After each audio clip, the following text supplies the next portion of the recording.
Samantala mga kabrigada, bilang naman ang mga napaulat na nasawi sa Cebu earthquake, ibinaba na ng NDRRMC sa 68. Brigada Kat Austria, ibrigada mo! Brigada Live Report! Ibinaba ng National Disaster Risk Reduction and Management Council ang bilang ng mga napaulat na nasawi sa lindol sa Cebu sa 68 mula sa naunang ulat na 72.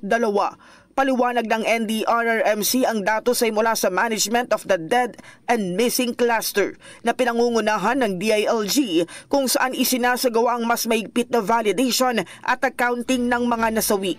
Samantala, hiwalay naman ang ulat ng Cebu Provincial Disaster Risk Reduction and Management Office na nagtala ng 73 nasawi.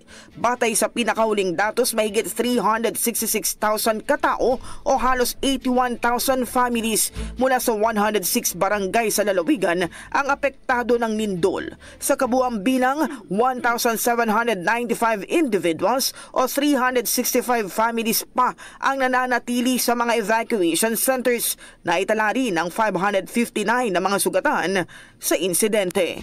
In the heart of changing lives, ako si Brigada Kath Austria ng 105.1 Brigada News FM Manila, the Music and News Authority.